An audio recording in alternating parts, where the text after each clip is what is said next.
I'm sorry, Mama. I never meant to hurt you. I never meant to make you cry, but please get out of my closet. I'm John Renton with the retro review of, well, Mama. A movie that certainly was great for a while, and then, man, it stumbled and fell off a goddamn cliff at the end, ironically, given how the ending went. Let me know your thoughts on this movie in the comments, please.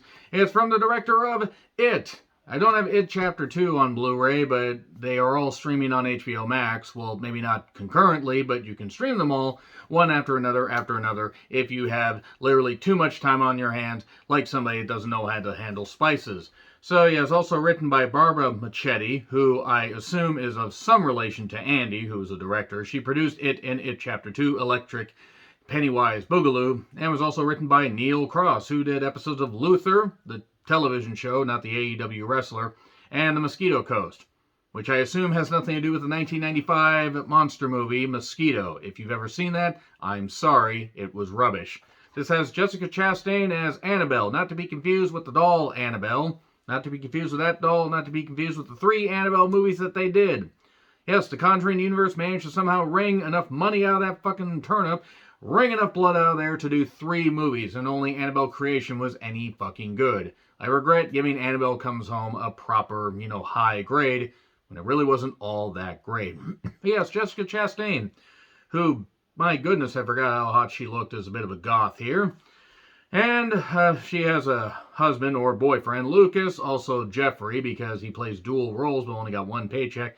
Nicolaj, I'm not even going to attempt to pronounce the goddamn name. I probably screwed that up. Well, let's just try it anyway. Nicolaj Coster-Waldau. Not Walter Matthau, not Baba Walhaus. And Megan Carpenter was Victoria, one of the young girls in this, the older girl, and Lily Isabel Nealis. And then there's a few other characters in this, including the character of Mama, played by Javier Botet, who, it's kind of amazing how, people can be tremendous character actors. It's like Valak, the vile deceiver. Enough about The Conjuring. Let's talk about Mama. This is a movie I remember liking when it was out in theaters. And as time has passed by, I've realized, this movie's good, but it's not great. And unfortunately, the ending is able to undo pretty much anything good that happened early on. This movie's got some holes. It's got some issues.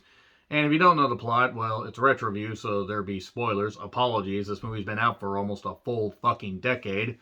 2 girls are taken by their dad after their dad apparently commits some very heinous crimes as it were, because his car is left with the door open. There's snow falling, but no snow on the ground, except when they get up to the mountainous regions, the mountainous regions, like Man Mountain Rock. Non-wrestling fans have no fucking idea who that is. Even longtime wrestling fans may not remember who the fuck Man Mountain fucking Rock is. But he takes his girls there after, well, some people were shot, like his wife, and I assume somebody that she was sleeping with, and takes his 2 girls and comes up with the smart idea to drive into the woods, into a remote cabin. Literally almost into a remote cabin, because they end up crashing because he's yelling at them on icy mountainous roads, and they tumble down. The car crashes into a tree, and they stumble and walk into a goddamn cabin, where he's going to shoot them. But they say... Victoria ends up saying, "Dad, there's a woman out here, and she's just floating. Her feet aren't touching the ground." That's perfectly normal. Victoria has glasses, and he takes the glasses off and says, "Look out the window." And then Mama decides to kill, and keeps feeding them cherries. Very big cherries. These are massive, massive cherries. Seriously, the pits are absolutely insane. It's a huge pile of pits. Man, this cleanup must have been the absolute pits. Boy, I'm really struggling for these puns here.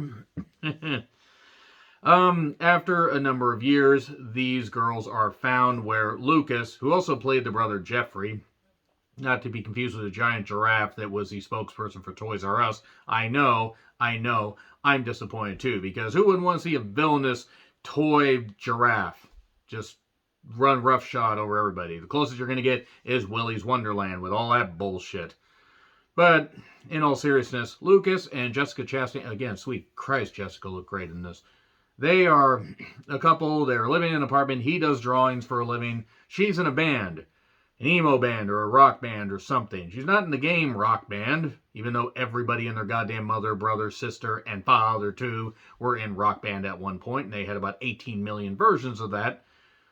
They're doing their stuff. They're just doing their own thing.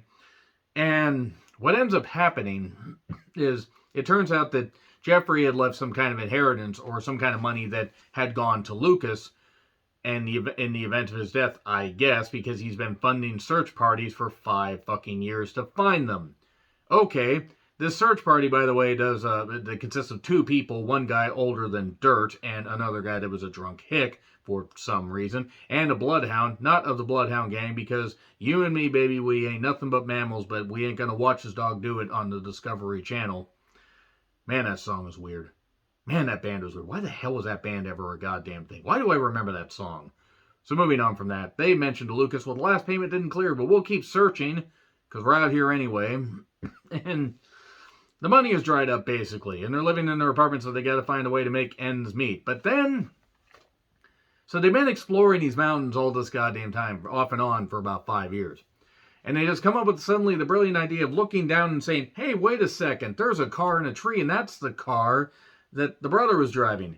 And then they go to a cabin that's literally right there, and they find the girls. And the girls, there's a pile of cherry pits, and the girls are all feral and acting weird, especially Lily, because she was younger, so more impressionable. Victoria has a chance to turn her life around.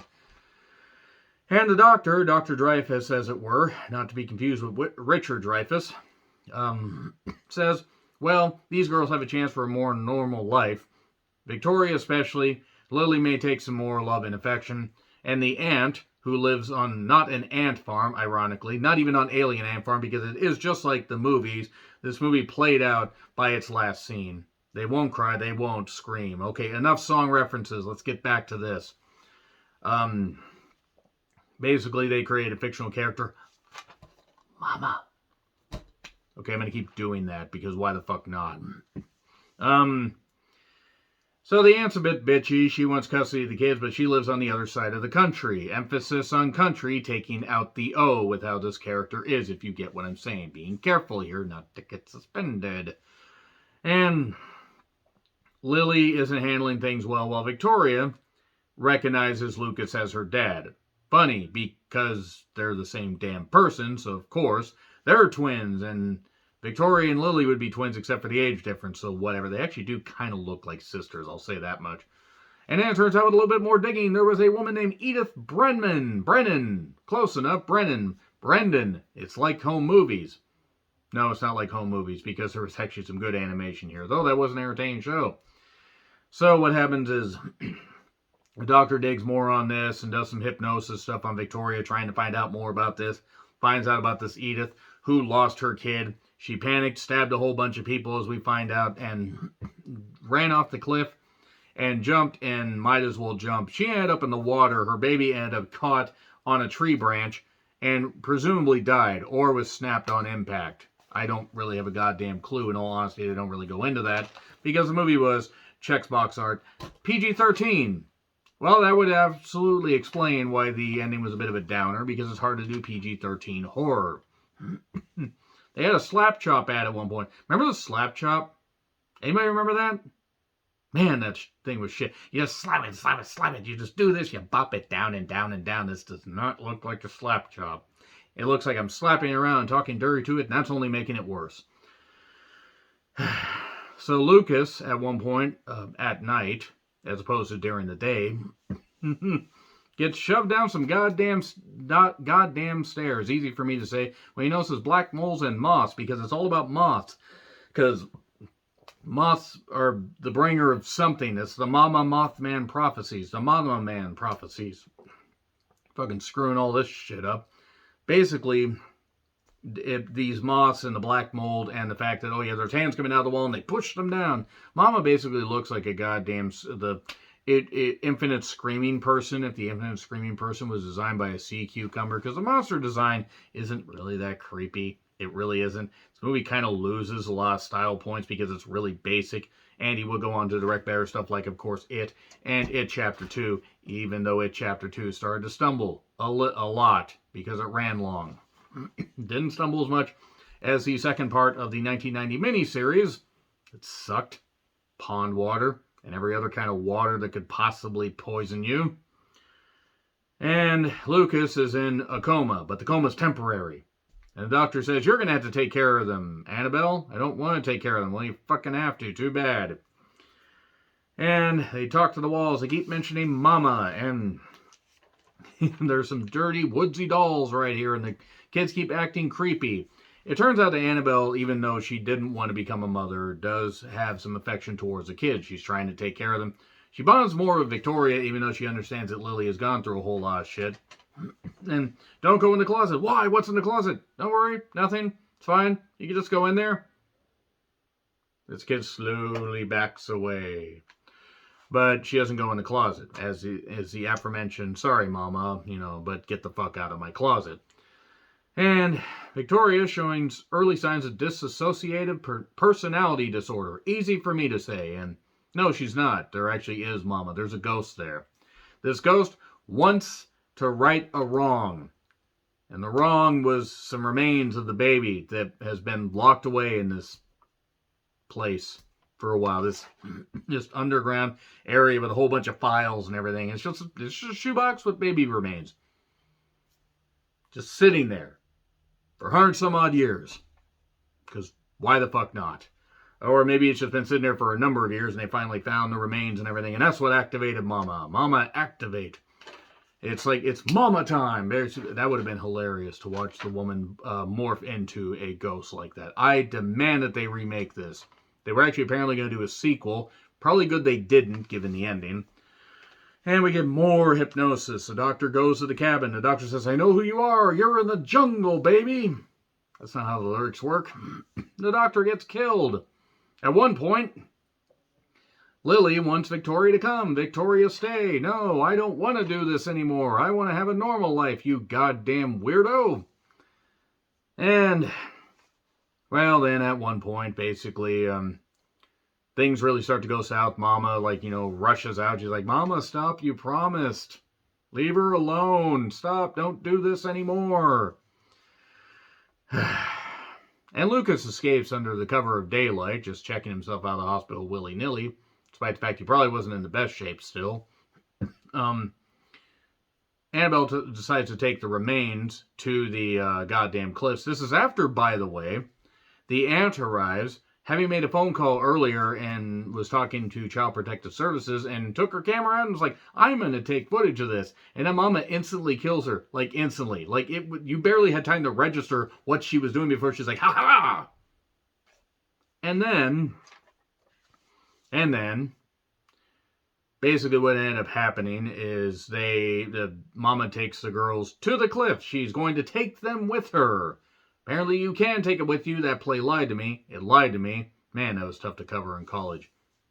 Man, college was 20 years ago. Moving on from that. They're at the cliff.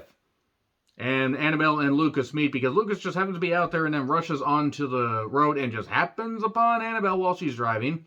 And unlike the normal woman driver stuff, she doesn't hit him. Cue every woman that watches my channel tuning out because joke. And then they take the remains. And she hands her the remains, even though she's got the kids with her. And she's all happy, even though she's upset that her kid, is all bones. She's a ghost. She doesn't fucking know any better, but they righted the wrong. They writ the wrong. And if you writ the wrongs that they'd written, they're really well wrong. That's not how that saying works. Basically what ends up happening is Lily, being the idiot that she is, says, Mama, and then Mama gets all freaked out. And grabs them both and puts her hand in Lucas's chest, but somehow that doesn't kill him. And then put it like the Frightener style. I'm going to retro review that at some point. And does this to Annabelle. Like, I'm going to do this and make you go to sleep like the Von Erichs, even though there's no way that Edith would have known who the Von Erichs were. Because even though Fritz Von Erich was older than dirt when he passed away, he wasn't that old. Moving on from that, because non-wrestling fans have no idea who the fuck I'm talking about. They're on the cliff, and they're about to go, and then Victoria doesn't want to do it because Annabelle keeps holding on to her. And Victoria, come. Victoria, stay. Lily goes with her. Lily could have had a normal life. And Lily decided to be a stupid goddamn kid. So you know what? Fuck it. She deserved to die. Little shit. what you fucking get for being a goddamn kid and believing in shit. Stop believing in shit. Be as bitter as me. Actually, don't be as bitter as me. Live a little. As opposed to what Lily did. So yeah, everybody's fine, I guess. I don't think we're getting a sequel to this, and that's probably a good thing. The ending they just stumbled over their own goddamn feet, and it was ridiculous. Anyway, yeah, B, I guess. I mean, I don't often grade my retro reviews. I'll still give it a B, because there's some good ideas and enough good setup. But it went from possibly an A down to a B. It just dropped dramatically. B, I'll go B, because I have some good atmosphere. But nevertheless, let me know your thoughts in the comments. Like, share, subscribe, Twitter handle in the description. I'm John Ritlin. I'll see you soon.